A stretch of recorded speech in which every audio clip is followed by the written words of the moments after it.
I use social media for profit. I'm not on social media for pleasure. I am on social media to make a profit. You haven't watched one cat video, Dan Locke? Come on. I have a hard time believing that. Hey party people, welcome to Nicole Reacts, where I, Nicole, react to online marketing gurus that I find on the internet. My qualifications for snark and commentary that I've owned a marketing company for 15 years. In that time, having worked with hundreds of clients on marketing strategy and implementation. And if you like this video, I hope you consider subscribing. We are over halfway toward monetization. I need to have 1,000 YouTube subscribers to monetize. So I'd really appreciate it if you considered it. If you want to kind of see what you're getting into, obviously, before you do that, obviously watch this video. And if you like this series, there's a whole playlist on the YouTube channel. Or if you go to the blog and you click the Nicole Reacts category, you'll see all past videos there. So today's person is Dan Locke. And if that name sounds familiar to you, he's apparently a professional YouTuber at this point.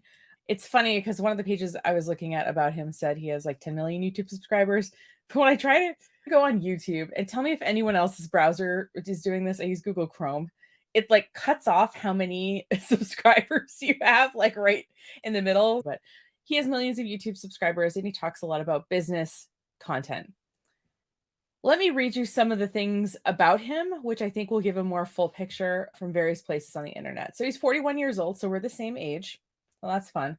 He is a Chinese-Canadian business magnate and global educator, best known for being the founder and chairman of Closers.com, the world's #1 virtual closer network, which connects companies to closers. I don't quite know what a closer is. I thought a closer is someone who like goes in and finishes the deal, but I'm not quite sure what kind of deals. So according to Elsewhere Online, he is a globally respected entrepreneur, mentor, and one of the world's most watched, followed, and quoted social media influencers.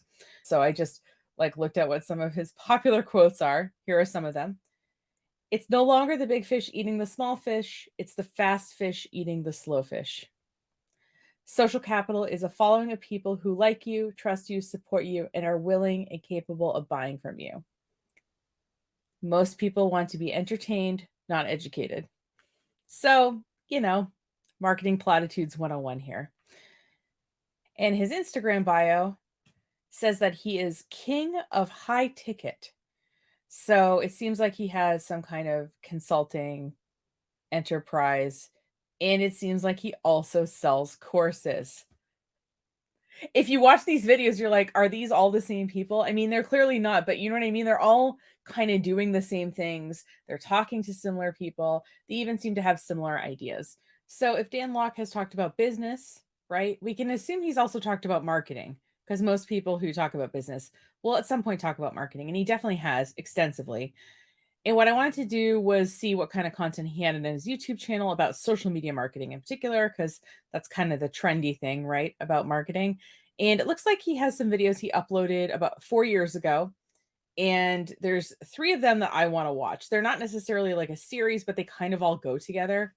I also want to show you the thumbnails. I also thought we could watch all 3 because they're all less than 10 minutes. But so the first one is called How to Start Social Media Marketing as a Beginner Step by Step. Please appreciate this video is 7 minutes long. That's right. The business that I spent 15 years building, you can build by watching a 7-minute video, step by step. I love the oversimplification. Thanks, gurus. The second one is how to grow your social media. And what I love about like this thumbnail in particular, it kind of looks like it's a boxing poster or something. Like it looks like they're going to battle. Which is kind of interesting. And then the third one is called How to Make Money on Social Media. So I like that he's co-branded Boss in the Bentley as a thing here. So I get that YouTube thumbnails are important. And there's just like certain tropes that I know work, but I can't quite bring myself to do. I did the Q Sciences one where I like looked shocked, but that's kind of the the extent. So anyway, let's start with video 1 and see how it goes. Buckle up, Buttercup.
Create a Fortune asks, "Hey Dan, I started a social media marketing agency and I need clients. I have no network of business owners. At the moment, I'm cold calling. So, what do you recommend for someone who starts a B2B business?" Create a fortune. That is a problem. Because if you're starting a B2B business, you're starting a social media marketing agency, and you have problems using social media to get clients. Do you see the problem with that? Yeah, you're selling a service that you don't know how to do. Yeah, that's a problem. I'm agreeing with you, Dan. It's a little bit like you are trying to teach someone how to quit smoking and you're a smoker, or you haven't done it. So you might think starting an agency, nothing wrong with starting an agency, but I'm saying is that if you haven't done it, you can't even do it for yourself. How can you do it for other people? Thank you. These people act like, oh yeah, you can go get a client for $1,000 a month or something. Yeah, you need to have some experience doing the thing that you're trying to sell people. I thank you, Dan. I think it's an integrity issue. Yes. Assuming you have the expertise, assuming that you can do what you do. When it comes to social media marketing, how do you get started? And I know if you're watching this, maybe you're thinking of using social media to grow your business, to promote your product and services. Let me give you a step-by-step formula. 3-step is very simple. Number one, find out where they are. Find out where your ideal clients hang out.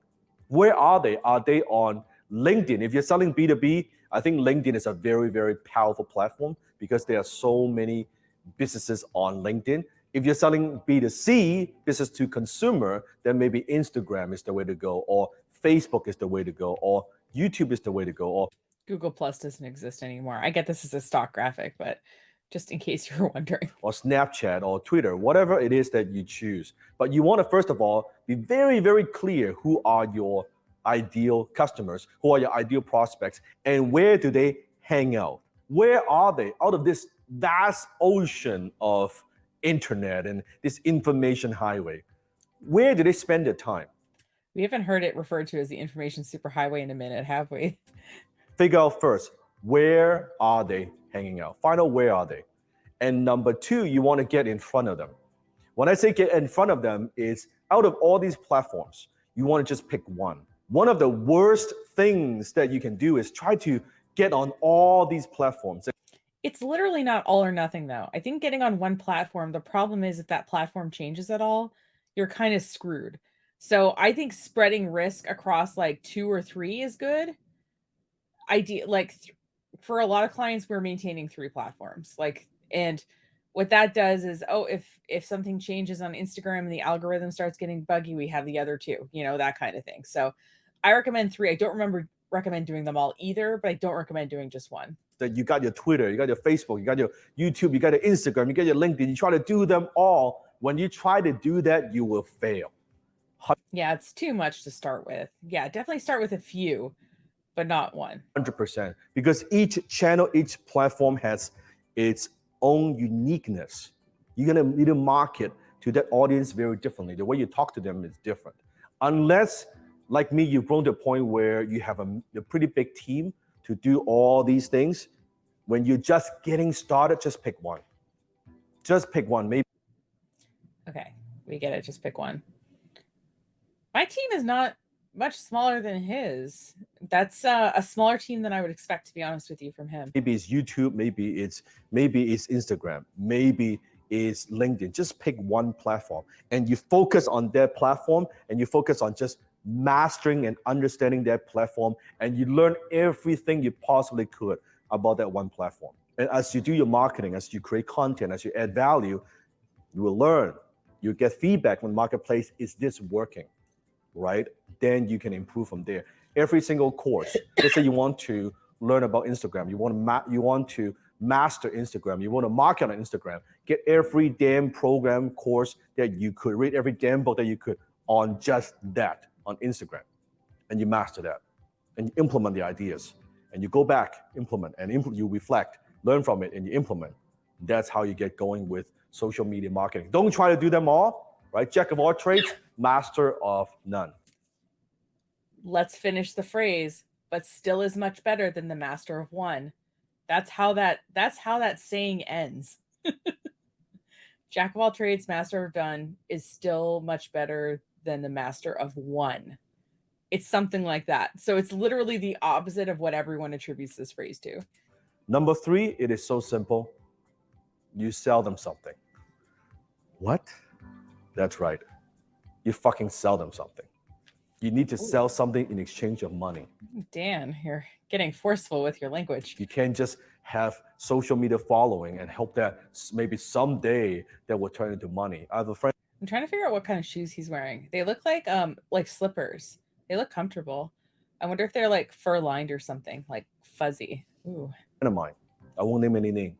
She's a one of the top 10 influencers. Hey guys, it's Nicole. The sound got messed up here. I thought that when I was connected to the internet, it was somehow trying to connect to Wi-Fi. So I turned off the Wi-Fi and plugged in, and it's still doing this. So I'm going to call my ISP tomorrow. I'm mentioning this so that you know that I'm actively trying to fix the problem and not ignoring it. So let me just paraphrase what he's saying here. So he said one of his friends is the top 10 influencers in Canada, and she's broke. She's making less than $30,000 a year, and her life looks really glamorous and all that in Canada. But when he talked to her in private, she's crying and she's saying, you know, I've been creating content. People think I'm successful and I've got this massive social media following, but I can't even pay my rent. So we'll pick it up from there. Again, apologies. When this happens, I will record during this video and hopefully I can get it fixed by next one. Thanks for your patience, everyone. I'm really trying to solve this issue that cropped up a couple of months ago and I have no idea why. I said, when was the last time you sell something to your audience? Well, she said, oh, I don't want to sell anything to my audience. They would think that I'm a sellout, that I don't know if I should sell something. I can't talk about that. I'm going to lose my audience. That is the wrong attitude. The only purpose to be on social media is to bring in business. Some people. Yeah, if you're running a business, that's your purpose on social media. But I don't know, you might join social media because, I don't know, you're like a new mom and you're really busy with your kid, but like you want to kind of talk with other people who are new moms. You know, you might join social media because you found a cause that you really care about and you want to connect with other people who care about and want to support that cause. There's lots of reasons to join social media besides a business reason, but since his content is aimed at sort of business owners and sort of business content in general, that's kind of why he's thinking this way, I think. People that use social media for pleasure, I think poor people, broke people, they use social media for pleasure. No, just people who don't run businesses. Not everyone wants to be an entrepreneur, and that's okay. Sure, I use social media for profit. I'm not on social media for pleasure. I am on social media to make a profit. You haven't watched one cat video, Dan Locke? Come on. I have a hard time believing that. To grow my company, to build my brand. That's the only sane reason to be on social media. As a byproduct of that, I get to impact millions of people. But I don't lose focus of the fact that I am using social media as a tool, I want a red suit. as a vehicle to grow my company. Also, the other quick thing I just want to reference here is that visually in this video, he is sitting in front of a window, right? In a chair, in a white chair with seemingly nothing else in the room. And in this shot that we're looking at now, he has a similar view, not the exact same view, but a very similar view. So I'm wondering if he just has like an empty room in his apartment that he films in. And then this is like the living room area, or if he literally like clears out the room when he wants to film. Just very curious. Period. So you need to think about that. What is your intent? What is your outcome? You need to be very clear that you're out there. What are you doing instead of just doing a lot of activities and doing posts and getting likes and all that? You got to sell them something. Yeah. If you cannot overcome that you have a problem with selling, you always struggle with making money on social media. You need to combine social media with closing. And that's what I do. I teach high-ticket closing. By the way, if closing, okay, yep, like closing the deal, finishing the sale. Okay. If you have not attended my brand new masterclass, click on a link below or somewhere here. I'm going to have my team put a link. Join me for a 2-hour free masterclass where I'm going to go in depth much more into high ticket closing. How do you do some of these things? How do you actually sell your product and services without coming across salesy and slimy and sneaky and snake oil salesman? How do you make people want to buy from you? That's what I teach. And that's how he makes his money. So let's selling these courses. So he's got a free 2-hour masterclass, and then that's gonna obviously put you in the funnel, and then he's gonna try to sell you. Reveal the 3 steps. Find out where they are, who they are. Number 2, get in front of them, and number 3, you sell them something. I at least appreciate the visual with the points that he's making. I don't know if the title of this, which is how to start a social, it's called How to Start Social Media Marketing as a Beginner Step by Step. Okay, I thought it was How to Start a Social Media Agency Step by Step. Got it. Okay. I'm not really sure how helpful this was, but it's as simple as that. 1, 2, and 3. Don't make it so complicated. Don't make it so complex. It's not, right? It's not. Just like fishing. You go where the fish is, here's a bait, and you get a fish, and you eat. It's that simple. Find out where they are, get in front of them, and sell them something. That is it. Yep, guys, it's so simple. That's why I have an entire business with people who work with me who do this all day long, because it's so simple. Okay. Okay.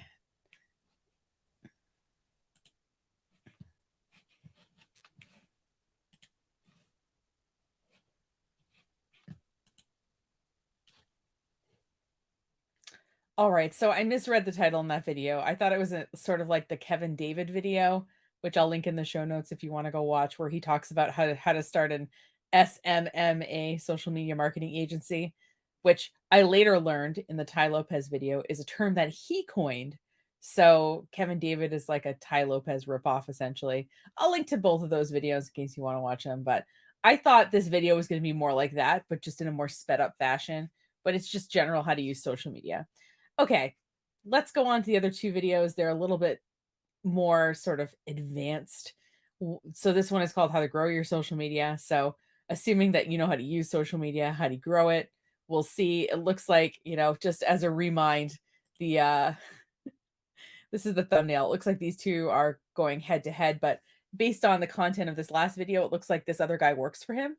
So maybe we'll learn his name in this video. So let's watch how to grow our social media in 5 minutes.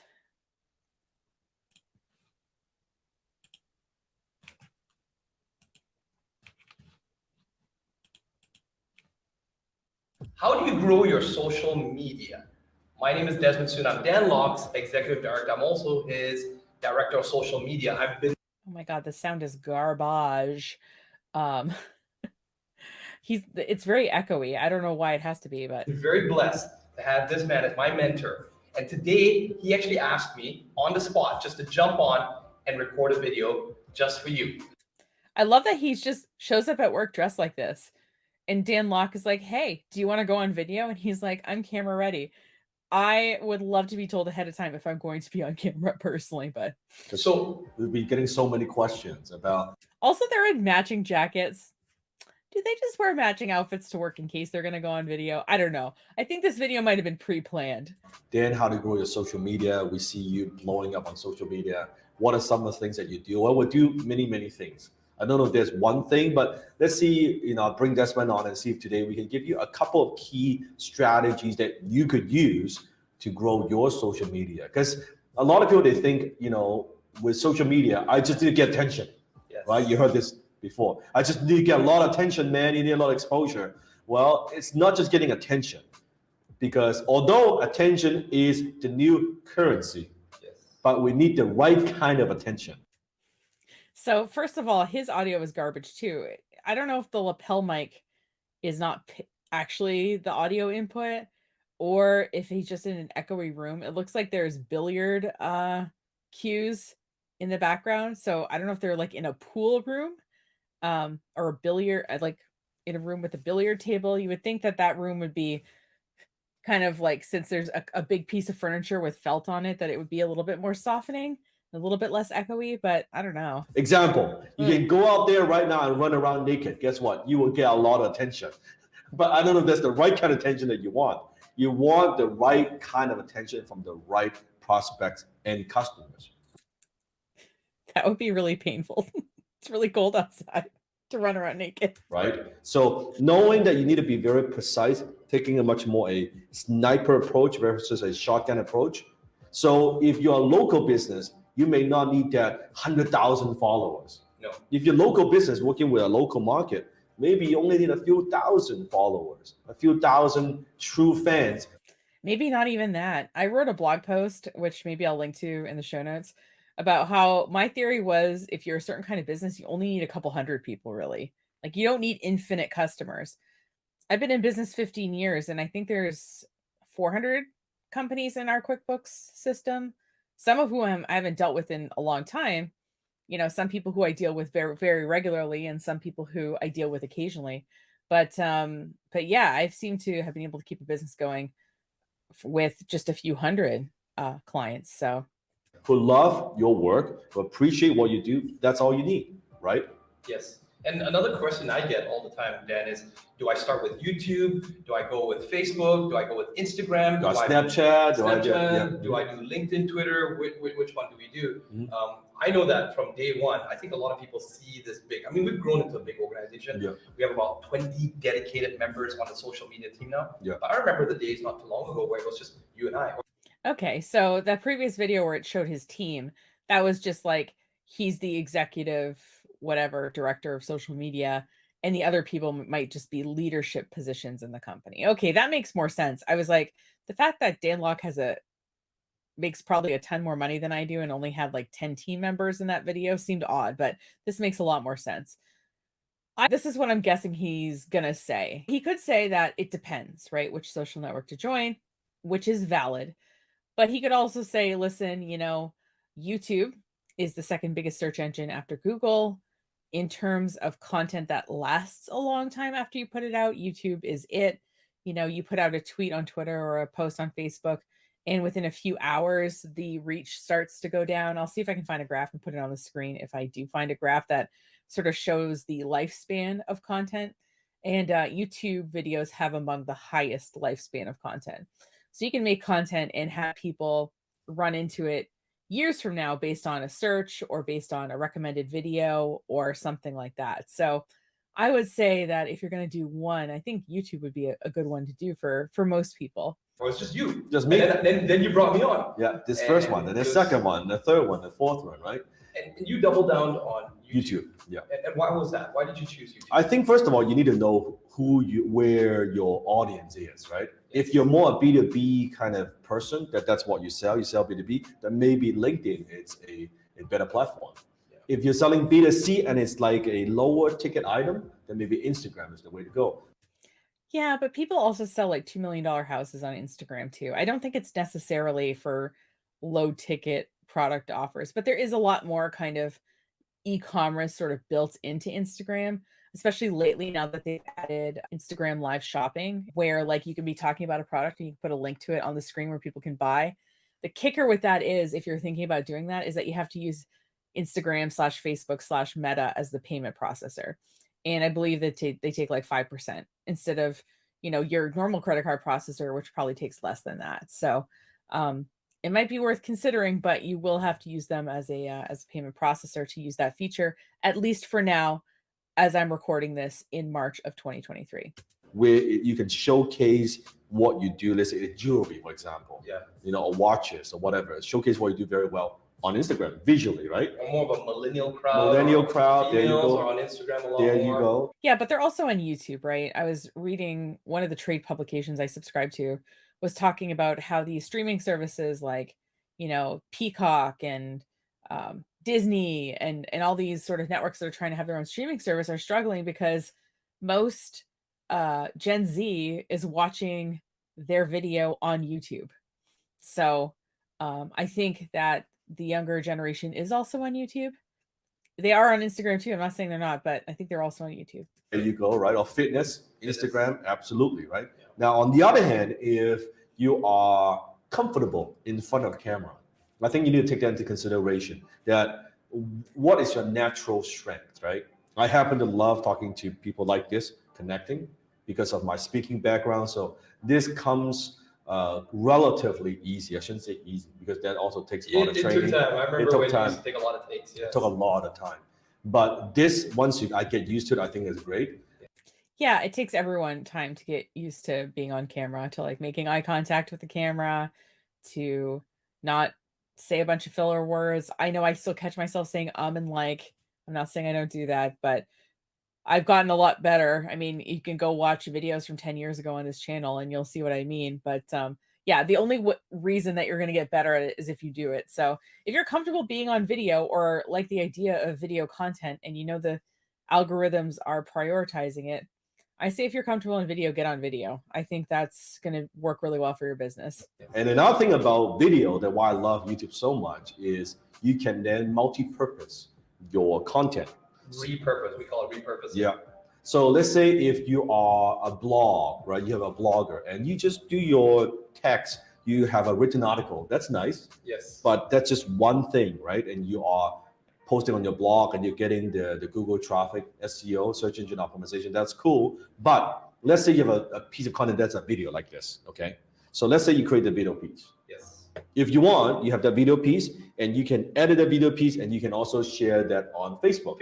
You can also post that on LinkedIn. And Instagram. Right?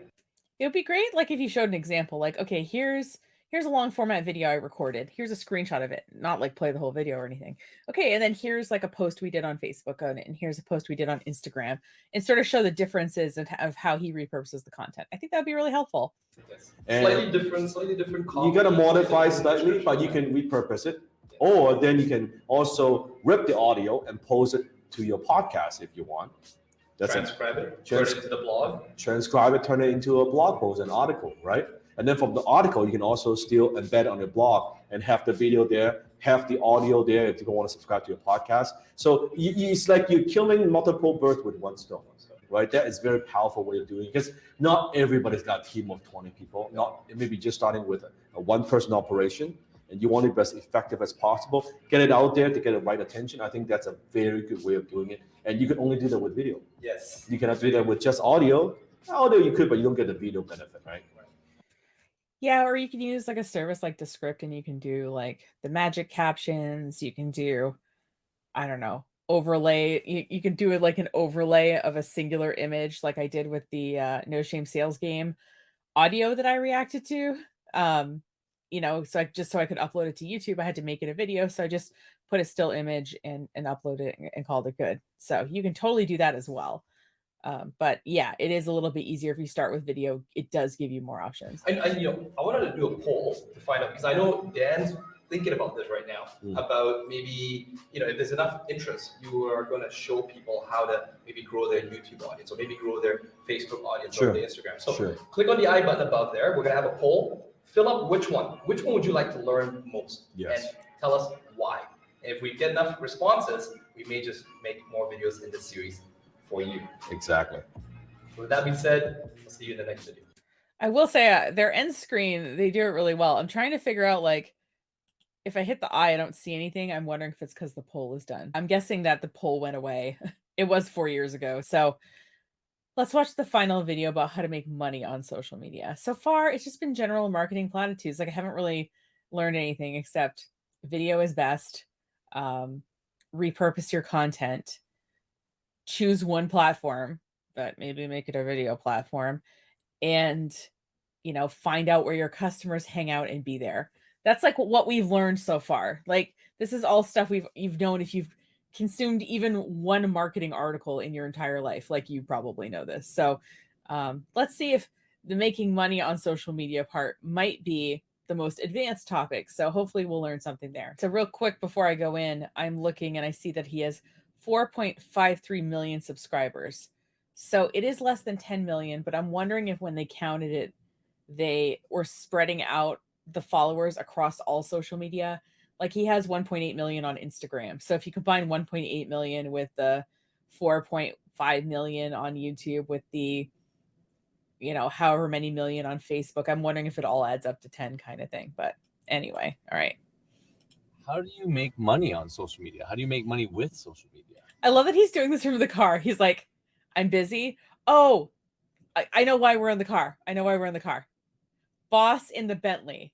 Now, maybe they're about to sort of brand this as like a series, and we haven't got to it yet, but like currently it's a little bit confusing that he's in the car, right? We've been in an apartment, we've been in a billiard room with his executive director, and now we are in a car. So I'm curious if they'll explain this. I think when it comes to social media, it is, if you think of social media, you have different platforms. You have YouTube, you have Facebook, you have Instagram, you have Snapchat, you have Twitter. I could go on and on and on and on. And Reddit, TikTok, Pinterest. I think it's funny that he keeps mentioning Snapchat as a major platform. I'm not sure if I think it's as major as Pinterest, I'll be honest with you, but there are new platforms coming up every single month, every single day. I don't know if that might be a bit of an exaggeration. There are new platforms that come online, and they might, kind of go for a little bit. I joined Mastodon because I probably am going to move away from Twitter at some point. And I joined Polywork because I liked the idea of it, but I'm not sure if Polywork is going to completely take over LinkedIn. It seems to have a very set user base of people. So again, I'm like keeping an eye on those two. And then there's other ones that have come online that I'm like, I don't know. If they become a thing in the next 6 months to a year, then I'll join. But I guess I'm not as keen an early adopter as I used to be. If you look at social media as a platform, I think it's a very limited way of looking at it. I simply look at social media as attention. It's eyeball. It's in the first video, he said or in one of the videos, he said you could run around the house naked and you're going to get attention, but like not the right kind of attention. And so now he's saying, well, social media is attention. No, social media is about being where the people are who are your customers and selling them something. So it's funny that he says, well, social media is attention. It's like, well, didn't you say like we shouldn't approach it like that just in the last video? it's where people nowadays spend a majority of the time hanging out. Well, and like he said, who does that? Broke people. He's only on social media to sell things. So yeah, this is interesting. That's where the attention goes. That's where the eyeball is. Long time ago, the eyeballs could be on newspapers. It could be on TV, but now it's all on social media. That's what social media is. So how do you make money? The question is how to convert that attention into money. Mhm. So you could make money on selling something. Did you guys know you can make money selling something? If you have your own product and service, you're using social media to get eyeballs, to get attention, to get views, and then you would convert that attention into a lead. To me, it's you convert the attention into a relationship into a lead. Most people, especially like with a kind of service like mine, it's not like you're going to run into me, watch one of my videos and be like, yes, let me pay this person multiple thousands of dollars to do something. You're going to have to like get to know our approach first. You're going to have to get to know, maybe who our other clients are or like what kinds of things we do for people, right? So I don't know. I think if you have a high ticket product, which is what he specializes in, I think attention converts to relationships, converts to leads. I think there's a step in there. And when you get the lead, you may follow up with them. You may get them on the phone. You may drive them to your website. You may drive them to your webinar. You're actually selling your products and services. That's one way to do it. Another way you could do it is you actually don't have a products and service, but you have fame. You have big following. So this is like an affiliate or a brand deal kind of thing. Now you are doing what we call maybe a brand deal, right? An endorsement deal, a recommendation. So now brands and companies are paying you to access that attention, those eyeballs. So let's say you have 1 million subscribers on YouTube. Well, companies, if it's the right audience, they're willing to pay you a pretty large sum of money, or even on Instagram, to do a single post or to do a collaboration video or an endorsement video. That's what they're paying. They're paying for that shortcut. They're paying for that attention span. They're paying for those views. They're paying for also the relationship that person has built with their followers. Okay, like let's be real. Because if somebody has that kind of following and they've been cultivating that, when they recommend a product or service, the only reason people will buy it is because they trust that recommendation. So companies are getting a shortcut, but they're getting a shortcut for the relationship, not just the view. Because the community that person has built around them and their expertise that they've shown and all that all feeds into what they are able to sell. So you can do that as well, or some kind of brand deal.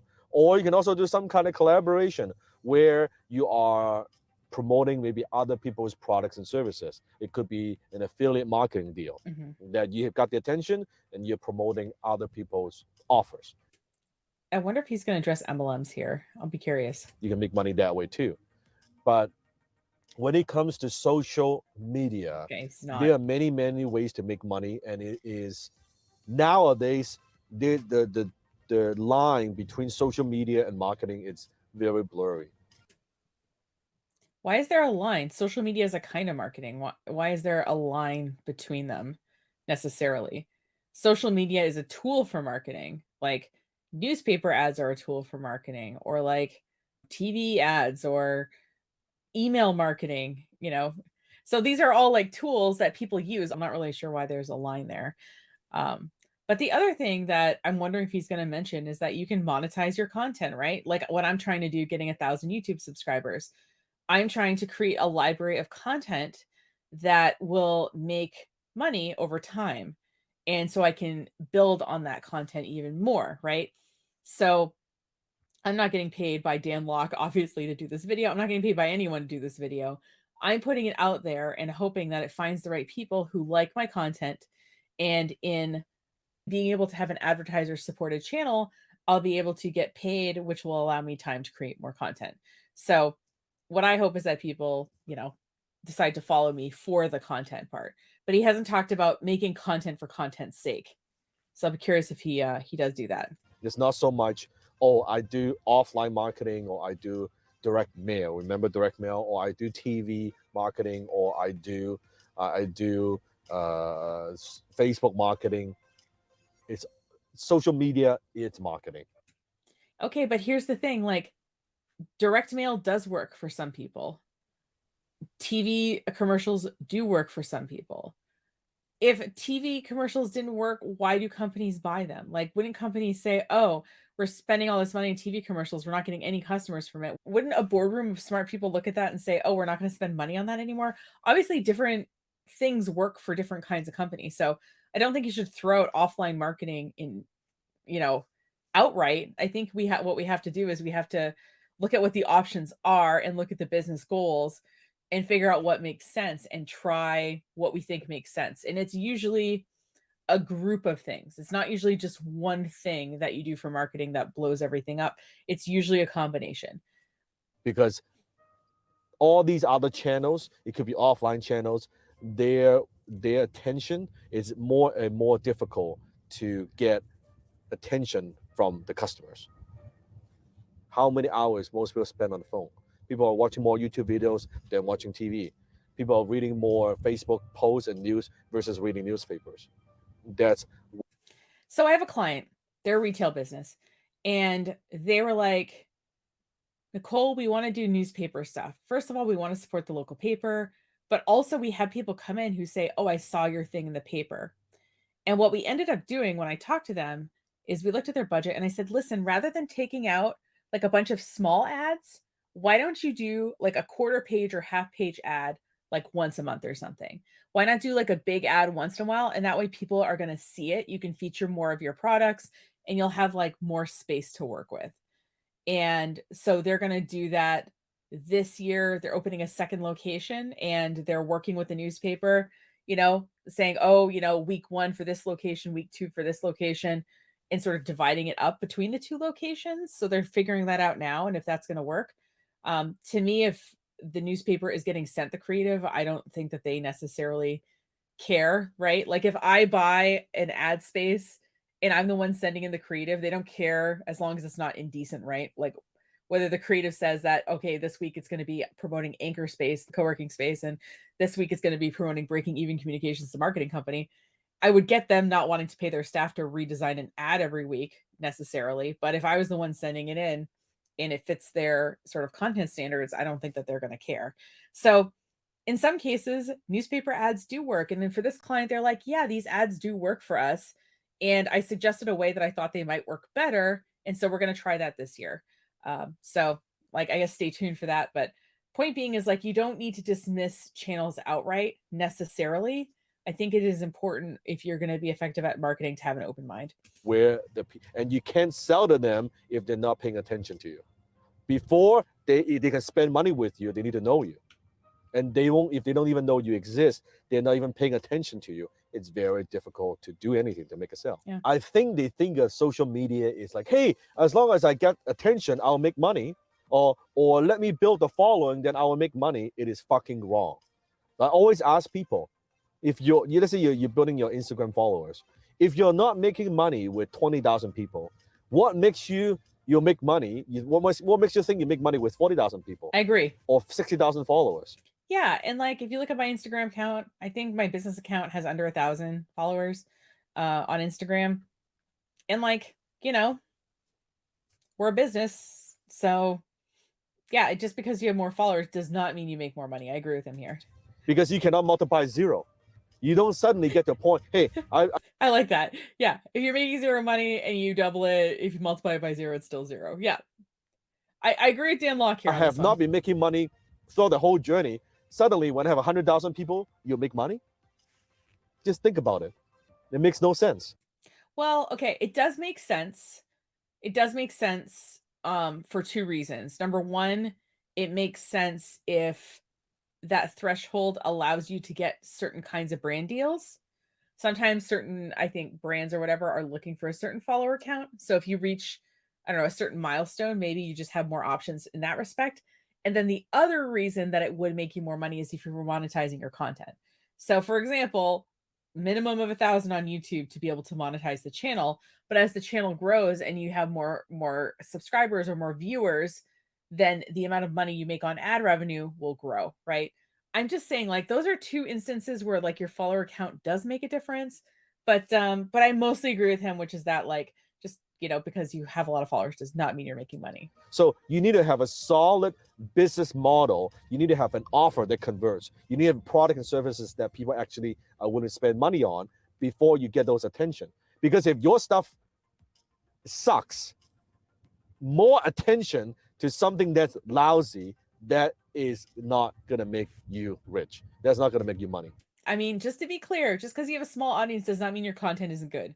So when he says like, you know, if your stuff sucks, it's not going to make money, or if your stuff is lousy, it's not going to make money. I want him to define what that means. If that means that you have a low follower count, if that means that people are not engaging with your content, like how do you know your content's lousy? If it's low follower numbers, I disagree here. So assuming you've got something that's really, really good, now you get more attention to it, you get more sales, you get more buyers, then you grow and you scale from there. Then you can scale your business very quickly, because with social media, you can reach billions of people around the world like that. That's what makes it good. It's you're putting that on steroids, right? You're getting way more people paying attention to your stuff. So another mistake I see people make is, especially young people, millennials. Oh yeah, well, I just want to be famous on social media. You know, Dan, you know, how can I build a social media followings like you? I say, for fucking what? Why do they want to get famous? Oh, why? Because they want to be a boss in the Bentley too. They want to be famous on social media so they can make money off of social media.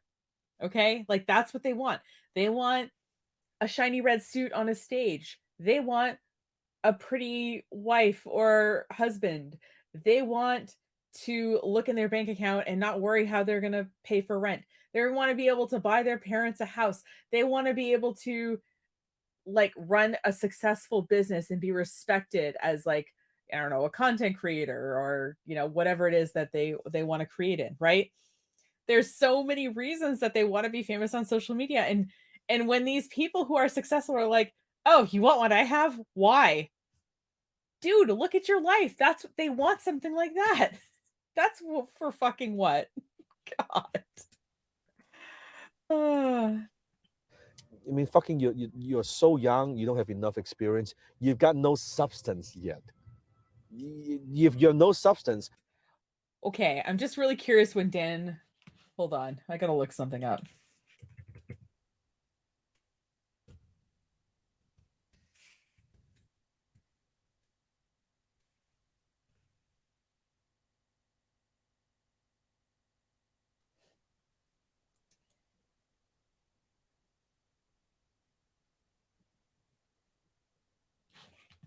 He's like, oh, you young people don't have a lot of experience and blah, blah, blah.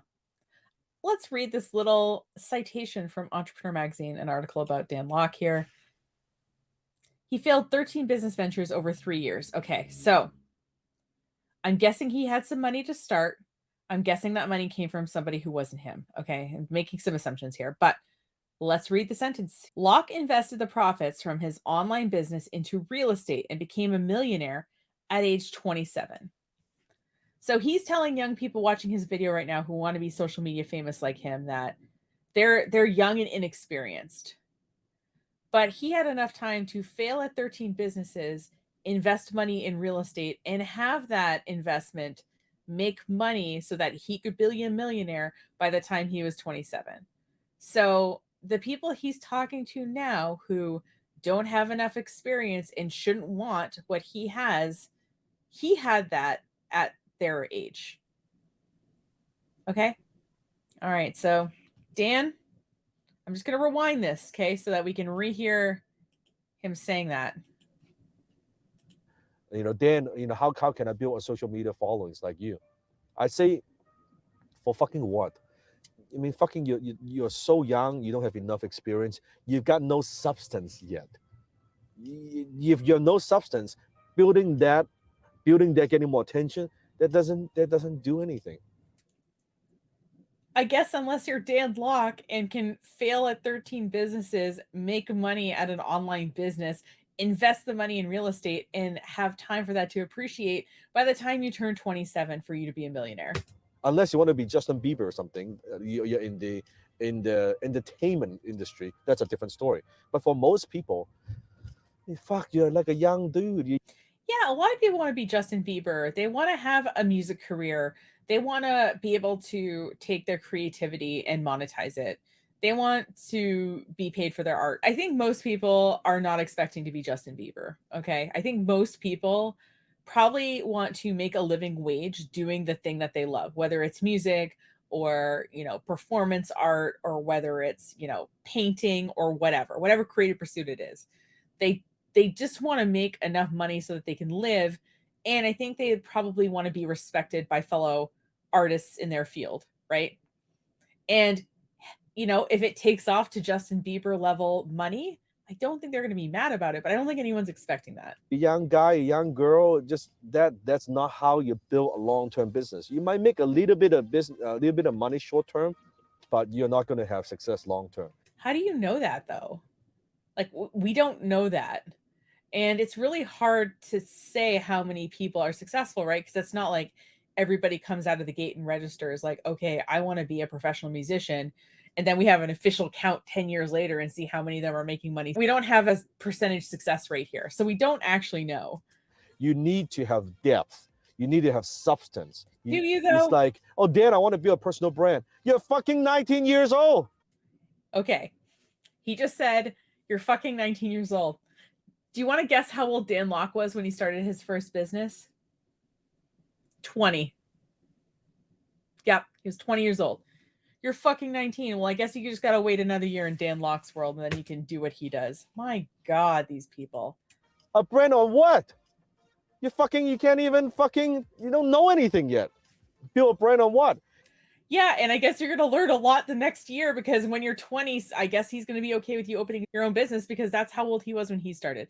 And here's the thing, like it doesn't matter. Like if you know what you're talking about, like if you start making videos when you're 13 or 14 years old and like you get really good at making videos, and if you're 20 and you like decide you want to be a videographer, great. You know what I mean? Like you've got that talent, you've spent a lot of time working on it. You had maybe your own success making your own videos, like cool, I don't think it matters necessarily how old you are when you start your business if you know what you're doing. But I also think it's really funny how he's going hard at 19-year-olds when he was 20 when he started his business. And I'll just throw this in there. I was 27 when I started my business. I don't know if that's young or old. I think it's kind of in the middle. And here's the thing, you're never too young or old to decide to start something. Okay. So if you're watching this video and you're, in your 60s and you've always wanted to start like a side business, there's not like some perfect time to do it. The perfect time to do it is when you want to do it. And when you feel like you have something to like contribute to, whatever business that you want to run. Okay. God, this guy. When you build a brand, you let the world know just how fucking stupid you are, how naive you are, how incompetent you are. More eyeballs does not help unless you're fucking genius. If you are, good for you. I'm I think he's a little bitter that his first few businesses didn't take off. talking about most people. So the fame for the sake of fame is stupid. People don't want fame for the sake of fame. They want fame for a lot of reasons. They want fame for the perks that it comes with. I don't think most people want paparazzi to take undercover photos of them when they, roll out of bed and go to the 7-Eleven to grab a drink or something. You know what I mean? I don't think most people want fame for the sake of fame. They want the benefits of fame. I say, so you don't just want to be famous, you want to be rich and famous. It's fortune and fame. More fame should bring you more fortune done properly. That's my take. I think the downside I wonder what they cut there. downside when it comes to social media is there is a huge sacrifice you have to make. I think people don't address that, and I want to address that. When it comes to social media, when you're creating content, when you are an influencer, when you're a thought leader, when you have so many people watching you and consuming your content, it is not easy. It is not easy to be prolific, to be creating content all the time. Okay, I can agree with that. It is not easy to be creating content all the time. There'll be periods of your life where you're not particularly generative. Like, you can't be on all the time. You're human, and we understand Just like that. now, besides running all my companies, I'm trying to squeeze in the time on my way somewhere to make a video, to share what I know with you. I think he must have a light in the car because as he gestures, there's like a shadow on him. Obviously he's being driven, so he gets points for not making a video while he drives like Jeff Lerner does. But Instagram, Facebook, YouTube, all these Snapchat. things that it is not easy because you need to be creating all the time. It is very exhausting. It's not easy. And for most people, you need to put in the time, you need to put in the effort, and you may not see a result in a while because social media is about eyeballs. I know I've been making videos for 10 years. And you know what? I was thinking about it the other day, and I wish there existed footage of me doing this, but when I was a kid and the video cameras were big enough that they would like sit on your shoulder, I went through this whole stage where I made videos with like my sister and kids in the neighborhood or friends who came over or one of my cousins visited. I was very much into like making movies, and as I'm sitting here with my studio lights on, I think my like 10-year-old self would be like, I would think that was pretty cool, but at the same time, I've been making videos for 10 years. I don't even have 600 subscribers on the YouTube channel. So yeah, sometimes fame doesn't come. But the reality is like, you have to like enjoy the process. Right. And I do, which is why like we're still here hundreds of videos later. It's also about building trust with your target market, with your followers. So it's not overnight.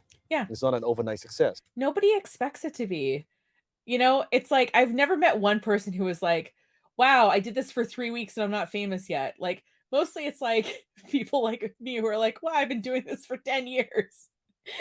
And it's not, and you just come to terms with the fact that it might not happen, and that's fine. But like, with most people, it's that they have put in some time before they start feeling a little frustrated. I think, anyway, at least the people I know. So that is very, very difficult. And the second thing about social media is once it's on social media, it is on social media. Once you have chosen this path, just like I did, there's no turning back. Yep. Knowing that it would affect my privacy, knowing that I would get haters, knowing that I would get criticisms, knowing that I need to sacrifice a lot of different areas of my life if you want to do this, because there's no going back. Yeah, I think most of us understand, and especially like if you grew up like I did in the 90s. When I was in high school, I think the library got internet when I was a freshman in high school, just to give you a little timestamp there. And I feel like it was really drilled into us that like, listen, if you put something on the internet, somebody can save it, somebody can download it. Now we can take screenshots. We have the Wayback Machine. There's all these tools now that, yeah, once it's on the internet, it's kind of forever. So, before you put something online, kind of think about that. And I think a lot of us who grew up in that time period really had that drilled into us. As somebody who has been creating content online for almost 20 years, if we go back to GeoCities and MySpace, I've had to really think through, as I've lived life with people, whether I'm in a romantic relationship or just, they're around me as like a friend or family member, parts of my life and what I'm willing to show, and how that might affect other people. So, for example, if you go back and read my blog, like way back when I first started it, when it was a personal finance blog before I became a marketing company, you'll notice that I talk about having a job, but I don't talk about the job at all. I don't talk about my boss. I don't talk about what I do day to day or anything like that. So I was pretty private about that, for a lot of reasons. But I also just didn't want my company to find me talking crap about them online and then fire me, for example. So there's a practical reason for that one. But another thing that I take, into consideration is I have a niece and she's 11. So if you look on my social media content, you might not know that I have a niece. And the reality is that up until very recently, I feel like she hasn't really been able to, I guess, consent about what I post, right? Like as even now, so we went skiing over Christmas break and I made a little TikTok video about where we went skiing. And there's like a 2-second clip of the back of her as she's skiing because she was ahead of me because she's 11 and she's faster skier than I am. And as I was cutting the video together, I showed it to her so that, I wanted to make sure she approved of it, or else I wasn't going to post any content of her in the video. And she said that that was okay. So I did post that to TikTok. But yeah, I think it's just important to be mindful, like I said, especially when the content affects other people, what you post online.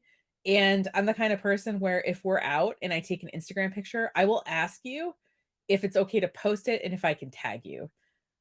Call me old fashioned, but I think it's the right thing to do, because just because I've chosen to be a sort of public figure on the internet or public-ish does not mean the people around me have. So I like to be mindful of that. There's no, now I have millions. What's being seen cannot be unseen. When you have tens of millions of people watching your videos, consuming your content, you can go back and say, hey, it's not like Men in Black. I can wave a magic thing where they erase the memory. They cannot. Yeah, even if you have a small following, that's true though. Once you're out there is no turning back. Yep. You are out there. Your stuff is out there. Once you're that public figure, that's it. So you have to ask yourself, is that what you want? Because there are many ways to make money. This is not the only way to make money. There are many, many people who make a lot of money without being a public figure. I agree with that. And I also agree though that if you're a public figure, like if you're Avril Lavigne or something, and you have a big career and then you decide that you don't want to be a public figure anymore, you can take steps to unpublicize yourself. You can't get rid of the content that already exists, but you can not create additional content. So I think there's a way to step it back if you want it to, but you do have to be very intentional when you do that. This happens to be what I like to do. I like to teach. I like to share with what I know. I like to use my personal brand. That happens to be my strength and what I don't mind doing. So then I'm okay. But for most people, if you're more introvert and maybe that's not what you want to do, maybe you don't want to be recognized on the street. Maybe you don't want to be, when you're having lunch or dinner, someone walk up to you and say, hey, can I take a photo with you? Maybe that's not what you want. I don't mind. I'm okay. I like meeting with people who consume my content. I like meeting with people who consume my content. I don't know. That's like a weird way to put it, but I see he's about to say my fans, my followers. I'm okay with that. Maybe you're not okay with that. I would say that's the biggest downside. There's no going back. Once you're on the internet, you're on the internet, and this stuff doesn't disappear. Yeah. So you have to consider that. I would say that's it. So if you don't mind that and say, you know what, I'm willing to sacrifice, I'm willing to pay that price, then by all means go all in social media, have a business model, have some fucking substance, deliver value to people, promote something that's good, a good product, a good service, and then you can make a lot of money. I like that one of the things on here, if you look at the screen, is it says download and it's called f.u.money. Oh, that's funny because, we all want the FU money, right? I don't know if Dan Locke's the marketing mastermind that we all want and need in this world, basically what we've learned is that we need to find out where the people we want to sell to hang out and online. We need to have a presence there and try to sell to them. We also need to have a plan to monetize. That's not just grow the followers. And if we are going to go on social media, we have to pick one platform and get really good at it. And maybe that's a video platform because we can do the most in terms of taking a video and converting it to different kinds of content. But he's not telling us what platform to get on, obviously, but he prefers YouTube. So I'm guessing that's where that advice comes from. And yeah, don't be famous for the sake of being famous, because you can't decide that you're going to not be a public figure after you've decided to be a public figure. And that could affect your life in certain ways. So as usual, very surface level, common sense kind of stuff. I'm sure he would argue with me that if I would buy his course that he would get into actual tactics, but I'm guessing not necessarily. I feel like if somebody really is knowledgeable, you should not mind giving away some of your knowledge for free to show that you know what you're talking about. And I don't feel like Dan has done that here with social media anyway. So yeah, that's all I've got to say about Dan Lok. So if you have a guru you want me to react to, a specific video, even a topic that you want me to talk about, please leave it as a comment on this video. I've had a couple of comments with some ideas of stuff. So thank you for those of you who have left like the sort of behavioral economics thing and some other comments. I have it in the spreadsheet and I'm thinking through like kind of how I want to work that. So keep doing that, because like I said, there's like so many gurus that I want to talk about. So knowing which ones you want to hear about is really helpful. But if you're feeling a little more shy and don't want to be a public figure, you can use the contact form of the company website, and that form goes to me and I'll see it. So you can suggest things more privately if you want.